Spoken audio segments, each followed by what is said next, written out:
Ma, Amen. Sisi ano, Ghana afono me. Mbese me tu kwan. Mbese me tu kwan no. Visa me ma ko interview a mapere. Sisi mbese me ko interview na omuka se na na akua de pa fe de ko. E de na meye. Ohun se ase oti kuma ase na opese otu kwan ko ba bi ti set akrade. Se oya ahobo ato ho na se ade a che na oyare a obenya akọ. Da bi onya anko. Se wo okra ho hia wo. Enti nipa kra se wo twapo etu kwan a yebusa. Okra na oti umu no. Wo pe wunti e na ma wo be hye ha. Ye ne kasa yebusa na wadwura. Okay. Na o de abie wani monyam so. Nipa ne hu a enye magical. E adoma chede odoma nkoma yakopon de che nipa. Nipa ne hu a ne question obebusa ne refi. What is your name? Bo din yo no o de aboso.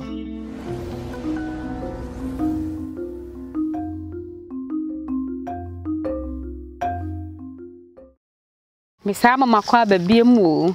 One day TV de o de ya ne o de asem. Ene ya sa babie mu. Ene ye de nkomotwetwe ba begu so. Mepa cho nya bre subscribe, comment, like, ne share. Ene ne maame. Ya e maame e wapa bi no sunsun.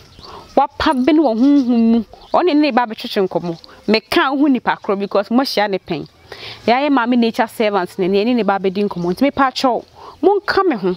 Na yonko ne ni nkodi nkomo e ya bomodi ase obe subscribe na comment na wa share na wa like so open number so a e go screen no so na contact no o me yonko mama me sha me di nyini yi de me nemu se abofo oba o mo shata de fita enwi tintin go mo entaban twetwe mo na o matu Okay. aba Okay.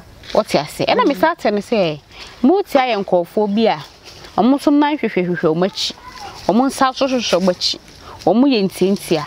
And Mam Pessimi who say, above one I won't TV so no. And also be to make us a man who say, ah, or both phobia rash red and taban were being in tabam. A catayan yes so. Okay. Or both for beach, my day.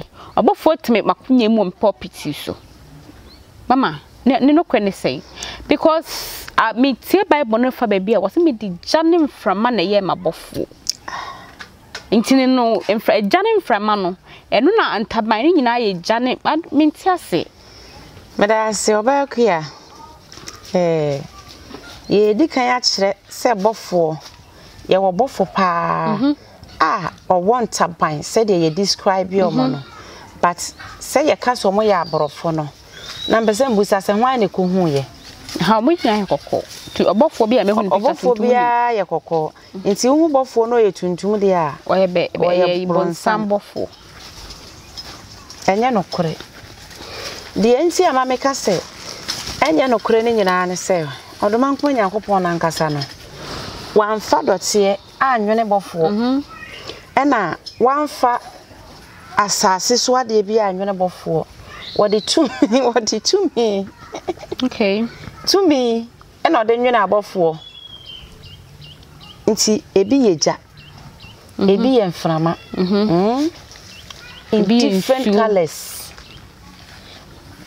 different colors utimi hu bofo a oye green yen ye se uhia na obetonwam omo se ne ye hu bofo se ogina ho tin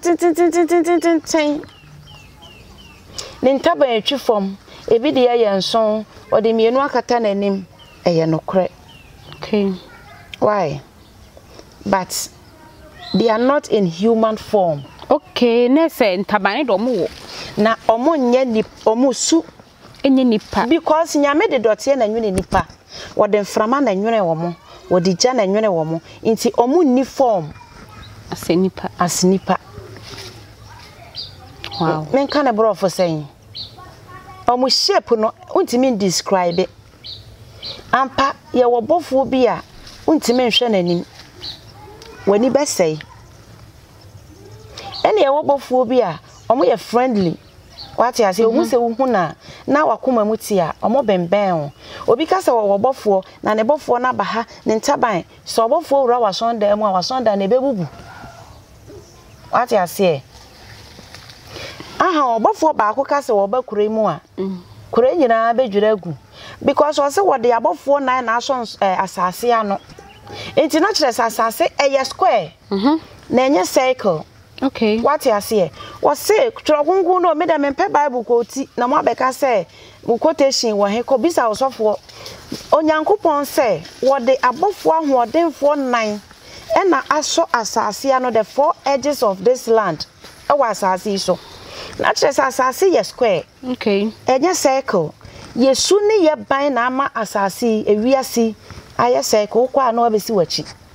What you say? Na sabofo no se mu baako ka se kumasi kurei baako ka se oba ha na ne ntaban ne se de odoma nkom nyankopon e describe na ya tworo e wo tworo kunkum na holy torah kraka o ma tworo na ni space no aheshama no. Wow. Ye kuro ya ye kuro kase kumasi kakraka e shama no because onu nko awo one edge a wo gina no ba kon so one edge a wo gina no nti wo sofo pacho abofo na emu nia wo he e na ase wa betena wa konwa emu ye wo gini wo ho nti abofo na emu nia wo he even Adam cry is an unmeasured just ne tenten ene ne kese ye no wontimi fa tape measure anya den ento ho nti bofo ben asem e na wo ken odoma nko nyankopon ade a wo ball no enye so bi ni se de ne ye mu bia ye tietie be kakra bi be ye nkuruwa what you say and na we busa about emuatia okay me de me hu na me be ka kire ahwefo ene because muatia me hu muatia fita omo ho ye fe na omo ye omo difew enya sa na e ka no omo tizi nipa yeah omo di nipa ho fe ho a ase woni wo empipra agro yes moati ape empipra agro moati fita wo ho moati tuntum wo ho moati ho ne ho kokko enso wo ho ono de osuma ne bone a obekọ eye kokko no obekọ usuma ne papa a obekọ oye somafo enti moati ase de ye hu omo no omusu omo form etisadasa nipa. Yes, omo 9 hwehwe omo. Ya me share da bo omo. Omo ye nipa se de nipa. Na se de nipa no ye wo mu ntiatia na aha. Omo wo nwi a e kata omo ho a etwi form ti se veil. Yes. Mo atie fita me hu no me hu no wo koku afuom. Ohun se me hu no pe. Otwa nani no asere no a wo be hu no abepie wachi. Wo be hu no akose. Ohun se wo hu na opese ode wo ye na danfo. Wo hu na onwia wo. Mwati afita ompe obi a oni seeing gift enti tuntum no na fa nipa di se owia wa wo ani na owia wa onim se odi dru ne kingdom a wo ba be expose omo map enti owia wa da obeja no wo bo wa refiefi bebi omo wo no dem mo betimi describe omo what you say mwati afita na ye good but omo mpe nipa enche ohun se wo hu na one wo di saa people say we treat nipa yes omo nim omo frɛ mo atia no say bi hwɛ video yi a they can testify say mo atia they are teasers omo epe saa agrodie no aso ha nya no adwane wa ye say nya opese udi na chi wani bete no asa udi pipira agro wani bete no no de wadru be sa ha ene waga hey yes so they offer say when you obi a oni need agro so they are in human form omo ye nipa but because of omusunti ena nyame ede omo se nyankopon nim se ye nipa ye nye ene kura ye ti ha ya ye wo ba na wo ye tietia odu ba bia hwede ye no ha what you say no de omo hinta ye nyame de omo hinta ye nti wo ani na hu omo ohu ene kura na ye ti ho no obi ko wo ne ba na onya sa disability no na obeye short a hwe se de ye si mo treat omo ti nyankopon be hu se ye soso wo wache omo ye betietie omo so de omo aye niama ensem fata eno de omo hinta so omo so ni de obebi omo hu omo ho na omo so ngro omo kro nti se ope obi omo ba honam fam na opese wode ukọ omo kro mu a when you go there you become their slave okay obesom omo because mom yen ya mom kwan ene yen ametena eti no ukọ omo be fa ukọ omo kingdom a na wa besom omo soma wo osoma omo bekọ but ne omo pe e na wo ye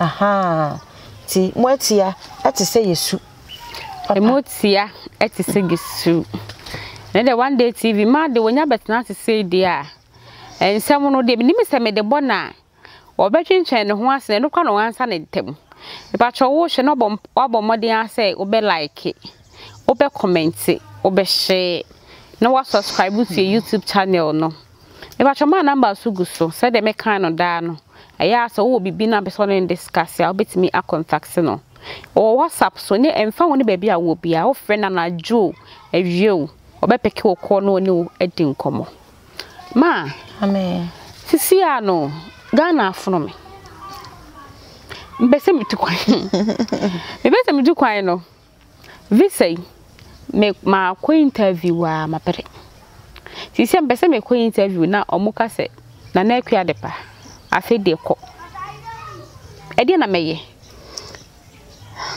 owe achmewi me da se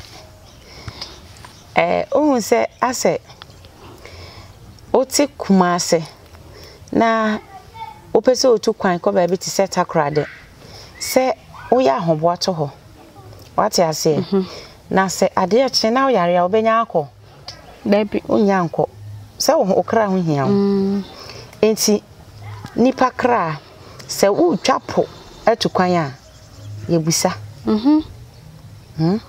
okra na otu mu no wo pewunti na ma wo be hye ha ye nene kasa yebusa na wadwura okay na odi abie wani monyam so nipa ne hu a enye magico eya adoma chede odoma nkoma yakopon de che nipa nipa ne hu a ne question obebusa ne refi what is your name bo din yo no odi abortion okay approve nye se eye magic enti one wo kra kasa so okra kwadwo me pese me tu kwan ma ye me nkra ta sem nyina wie mesre wo hwe na wa na wo me ho se woda okra da wo mu a wani monyam si ni tirase okay tene ni aha de akoye no bisa no se o ma ne ho so a ene ma wo nante with your shoulders up okay na hu se musu yo obi wati ase ba to da wona ma wa uduru ho na wa ye bote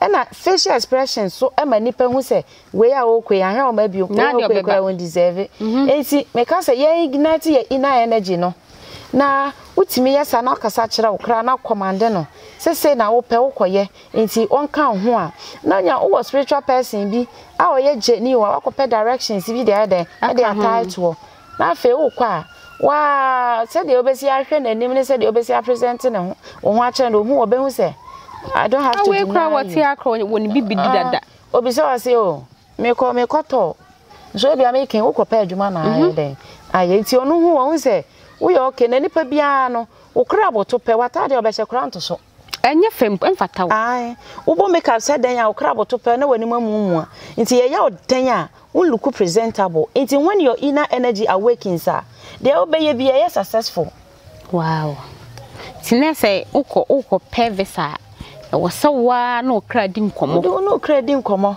uko na ye deny ba kwa san ko biom believe in yourself say obe wini court case na say bitimi ye de obi kotum na wasan apply for appeal ana meboa ti ye ne ye inner energy kasa ena wo sori ye wuniska kasa kira okra odoma kwa nyankopon ma ade achi yen ye bedi den odoma kwa nyankopon enda wa ma ade achi yen binim se ne da so wo ho okra bena sori waka na pia bonten ho na wo kohie de pa bi a hu na che o chale me yempe ba bi ntina na yempe bibi nom okay kwam de de wo no afa na wo be checheche wo ho enso wunim se ba bi ode wo kwei wodidi wie kra obese ama transportation ade eche obese anya bi de adidi eno na ye kra no akwahwehwe waduane ayeden abro nyame onam nipa so na boa yen but awaken your inner energy no enso eboa wow ma mame na on se nipa de wo hoyi etoda enema ni ye wo se ye nya ade bi e de beka ya brabo ho me fa ne se niema nketenkiti bi fa ye dwarem on se wo se wonya bibi na de attach abrabo se oh me de me bedware a me de esuru so be fra me nsu na me de dware niema be ma abrabo ni mu niema mu aye de kakra e de amawo spiritual bath asem na woken. Aye. You are for spiritual bath ho. Na ye won haban obia ne na haban a odware. What you say? Me ma so ye ha. Wo de honhom yare ba ha. Na obi so the same yare ne ba ahaban ya okra pe no. We nso kra mpe. Enti open spiritual bath a simple ones a general ones a metimi a kire. Bay leaves. Okay. Clove. Okay. And a sea salt. Sika na what dead sea salt. Very powerful. Na was soaky. Udware wie na sanfro hu wie a na wasa egu fiti uti. Ebesi u na ase wo your ba wo de ahohoro ba pia wanu ba pia. Next name na me ensa no bay leaf. Yeah. Any sea salt, any pepper. Me ba cha. Na wo de dware. Ai, o soaky si ho. Anaju bia na di dware. Favor ta so a ye beka se wakodi schedule. For general. Okay. Na ope protection there. Na no waba. Na ya hwese o crap edua ben. Okay. Ese nye ade ne de na sa ade na kwa akoye say. Before so baby bi aje so bi sa okra. Yes. Enti untimi mfa preko penka se oh. Me call pa akwesi ho. O de mango e dware. Ntimi so me de mango. Ntimi so me de mango ko kamini pedua. Wa hwe asem e beto no. Oba so da e bone ko. Yeah. Yeah. The working ma akwesi na working ma. Okay. What you say? Aha. Wow. Yeah, was spiritual bath for protection. E wo ho pa. Na so dia. Ye kire ni general no. Ya na nso kakra ye den. E wo ho because okra bia ni dua ope. Obi kra spiritual bath e wo se wodi esie tuntum. E dotie e frama no. Wow. Esie ya uko villager. Enye sie fimire. Esie nkankan sie. Sa. Ye wo sie fifimire. Eno nko. Ye won kankan na ye no. Yes. Anso be kire baby ya wope. Na wakotu. No tie no. O se fa gunu si o ma no. Na won fa nware na bo ne ho ban. Ati ase. Aha. Ene de ma e de yatu me kra no me kra na de nsem na te say enema na sorry to say me ka say you wrong there but say enema na obi a tre o pese wunya we a koye we ne be ye no obi a ne ne hyebre obi a ne kra do obi a ne de ne kra pe enti untimi nka say ade no obi a ye be ye. This time be me share one of these videos on social media na or share happen be say would ye say ya be say you have a bad dream sir what they diarrhea beko. You can't believe you say me yeah for 1 week not still lying work it. It means what it means me cry nya day. MP. Pacho mo share no more answer be subscribe na wa comment na wa share na wa like it. Na bomodi answer say so person oni ma di nkomo a the number be go screen no so mpacho ya contact no na any ni nkomo. Mama ya ke last question na ye de ne so de akwa.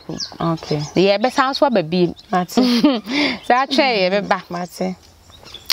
Mama on your previous videos no what can be about spiritual marriage be a papa any de enye na mama be den na me de na eye no metimi se me pa wo kan bibi kan mo say obitima ye de opebia ma nanso ebi a wawe mu no ne benya problem se bia ma me tiwe me spiritual marriage de me wo no me ye bibi ye me nya adwuma batekoso basisia no huhu mu de enfa mani so menye sika no e wo se menya be ma na me ne sana mewo me ye abusunya enti mama sa no de na metumi aye oh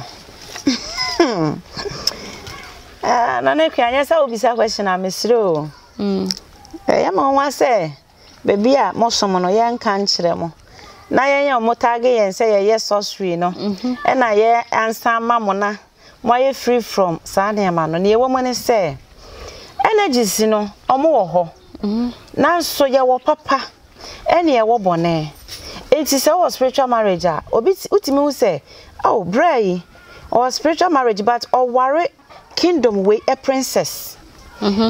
Spiritual marriage in Obano ye kingdom asimesi a princess. Wa ma for boneso.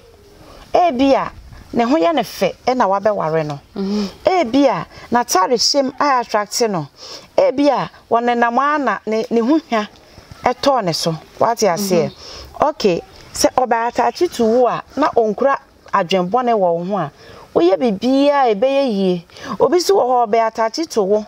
Na se oni wo adwempa nya bibia na ye be ye na emom wo ye niam a obebo niam agusa na ubehu ana obi kira wo se wo ware spirit say na e ware wo na say na ni su ene ne ban siti a wo pa konya tena se da wo be so da yesa wa be sra wo ene wa be di sa de ono ho agoro no o sorry fi akonya so sorry fi o kete so a na wo pa konya tena se wo se papa krache omo follow yesasa ehumia ena o frɛ no pɛ obeba nyese wa ba be yusu uko wodi wachi oka ho mebi a wo bia wona wonfo wani hu no said ya honam fam wotime kra friend say me ko ha ba no na communications e ko so no sa na tie na wodi akonya tena so papa ni akonya ko fe tuna ba kwesi asemasi betena se na membu bisa wasem medim say wo ware me na so wo de me honsa akoma obi ana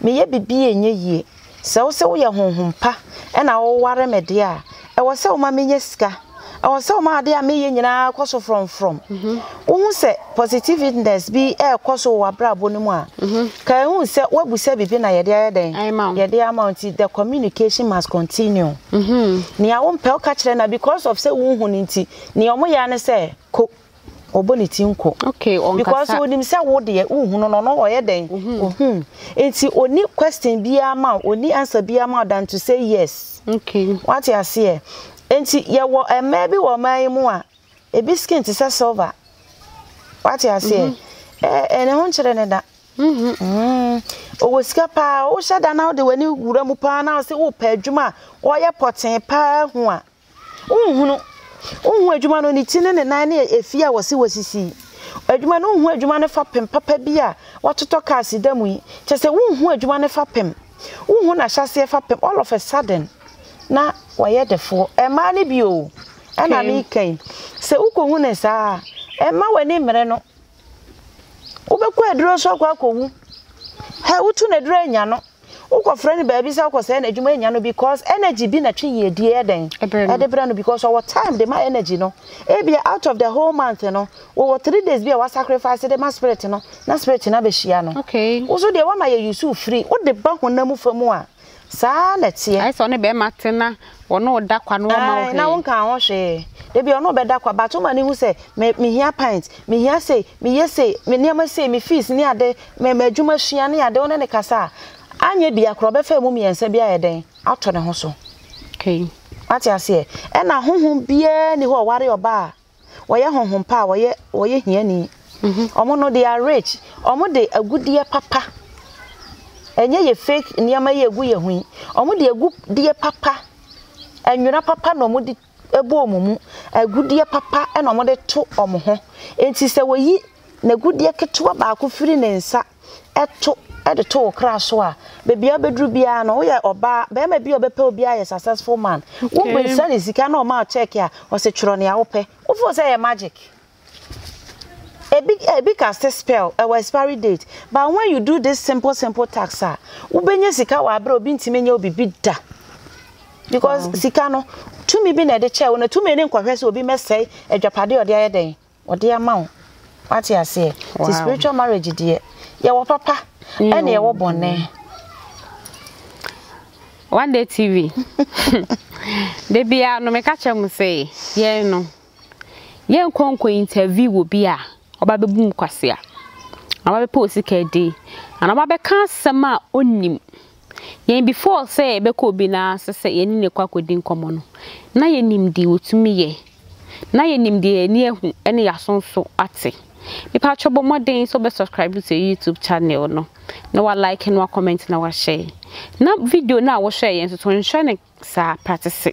Nyema bi wo mu a waka wo mu a wo hwa na se bi wo ho a bomodin aso be contact so wo contact ni mpo a bomodin so betu ho anamo se wo hu asem bi wo kan asem bi wo mu na se fa wo hu timu asem bo ye fa me ho pa emfa ho ne distance a wo se wo he the moment a wo be frɛ no no huni se se be bia wo bia ho asem obetimi aka a kyero entity mi nuanom mo mi entutu ye ho fo ne mo ye ho ebrapa na bibi obi kan ya o se bibi ni abonten akye da akye ntupunum no me nka na sa me de me hu ne se ena honhom na o maba no kra no o mu hia ki no mo de rade o mu timi ba without say wa bie puna na se watum nti sa ho bambo ye bo ho ban wo de obeye bia ho pacho bomodin ne frɛ no ne eni ni nkomo na ene so de aha na edi mu besie ye ne ma brepa ene ne edi mu besie nkofo kra gu na che wo so koye adwuma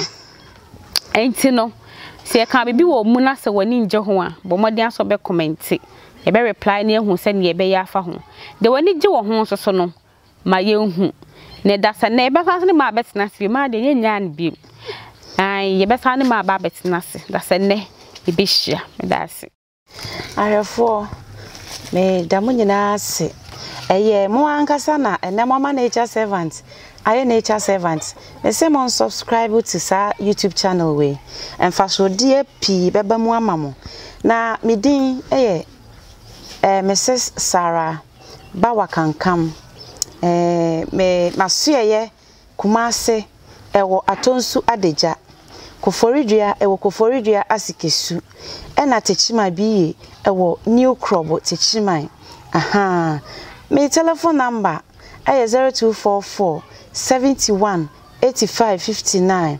0244 71 85 59 ana say 0244 13 6193 0244 13 6193 ofreme na manfa na papa bi fa e onye hoho na chese oye me ho kani ono na apeke ni awo bia one ne ka obe mama so ate why na mafutuo a mede ma onipa ene se obra kwanto ye aye etui ni aye ye wasasi so no ene na ye de yen ekọ baby aye wu adache ye be kwa meka ne crossover no enti ma odo eni wanimu kan fa bone che se impo obi fom wa jaima nenka na kai se duabo ekum obi a na katua woso ebekum obi bone akatua eni owu yama odo entena peace.